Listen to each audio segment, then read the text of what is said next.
Yesterday, President Biden came to Israel, and if you've ever wondered how it is to hug a statue, here it is on show. After the events at the hospital, he considered not coming, but he is here.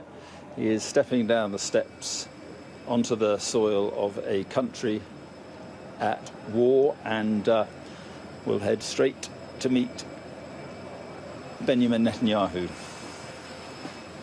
And those two... After the fake awkward hugs, you have the fake awkward support.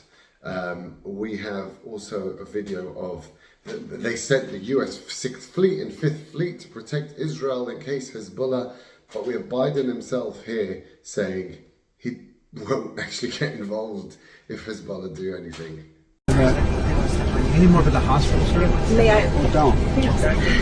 May I ask you about, there's a report in the Times of Israel that says Biden officials have indicated to Israel in recent days that if Hezbollah initiates a war against Israel, the U.S. military will join the IDF in fighting the terrorist group. Not true. Not true? That was never said. I think there's a lot. This goes hand in hand with what he really came here for. The real reason he came to Israel was to pressure Bibi and to allow the $100 million of humanitarian aid that will go straight to Hamas to fund more rockets. Funny, they got no water and food, but plenty of rockets. And that is also the reason why for 2 weeks there were rockets flying every single day, every single minute. But for the hours that Biden was here, literally till a few minutes after he left, there wasn't a single rocket. Why? Because for Hamas, Biden is doing their bidding for them. He is clamping down on Israel. 2 weeks now, Israel has not been able to go in, even though the Incapable war was 2 weeks. The 6-day war was 6 days. So it would have been over by now. But Biden has put the brakes. He's not allowing. He's saying you're not going to get the ammo you want. You're not going to get all the support. You're not going to get the bombs you need. You are on such a tight leash. You cannot do anything. We are embedding US people, just like it did with Ukraine, and basically made it impossible for them. They cannot win. It's an impossible situation for them. So we're going to embed people in your armed forces, and you are on a tight leash. Yes, you'll have to lose loads of soldiers, unlike us, who in America, they bombed hospitals in Afghanistan, they bombed hospitals in Iraq. Israel is not allowed to bomb hospitals, and that's why the hospital that was bombed wasn't by Israel. They're not allowed to bomb hospitals, they're not allowed to bomb mosques, and then they're allowed to bomb UN places. Now, I have no problem with bombing hospitals if there are terrorists inside. Absolutely none. No one should be in there anyway, and the terrorists are hiding in there. And in fact, the main base of Hamas is under the main Gaza hospital, so they're untouchable. I have no problem, there's no qualms about that. If that's where terrorists are, then you're an idiot to be in that hospital. So that's what he did. Now, the funding of terrorism, obviously all this is funded by Iran. Islamic Jihad and Hamas are funded by Iran. Now, at the end of the Trump administration, Iran was under tight oil sanctions, only being able to export 400,000 barrels a day. How much are they exporting now? 3 million barrels a day. The US is not even looking at the sanctions on their own books that they themselves created. They're not looking at it. Why? Because it's the Biden administration packed with radical Islamists in national security positions. There's even one, what was it? She was identified as an Iranian spy. She was like the deputy of one of the national security advisors. I forgot what her name is. Go check it out.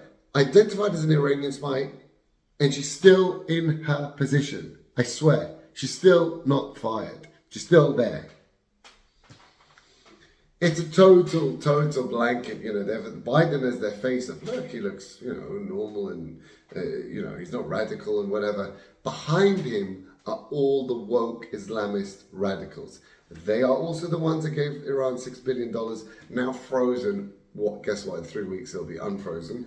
They're also the ones that fund the Palestinian Authority. They just handed over $280 million against their own legislation. The Taylor Force Act forbids pay for slay. So the Palestinian Authority takes the money and gives it to terrorist families. to give them as a bonus, right? That is illegal according to US law, but again, the Biden administration doesn't care. They're also basically helping Iran get around their sanctions and give them money. Lebanon, Hezbollah, the whole agreement was Israel pulled out of Lebanon, UN takes the border positions in between the two, and then that creates peace. Just like in the 6 Day War, Hezbollah just told the UN to leave, and they left. So there's no one there, and Hezbollah is taking up their positions and is ready to attack. So this is all the US. Oh, and the best one, oh, I forgot.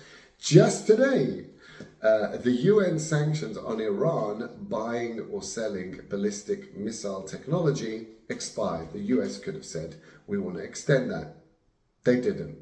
So right at the moment, Iran is able to buy legally a ballistic missile system from Russia, completely legally, bring it over and fire it at Israel. This is all the Biden administration, the most anti-Israel, most evil, proper evil, like satanic administration in history. They are pro-Iran, they are pro-Islamist, they're pro-fundamentalist, and Israel is being completely tied behind her back and has no chance, literally no chance.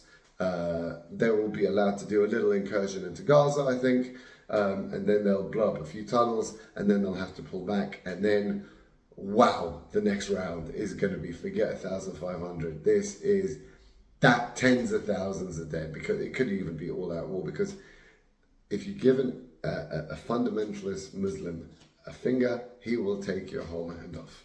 And that is exactly what is going to happen from Hezbollah, from Hamas, from Iran. They're all going to come in, and they're all going to, it's bad. And all thanks to Biden, who doesn't care.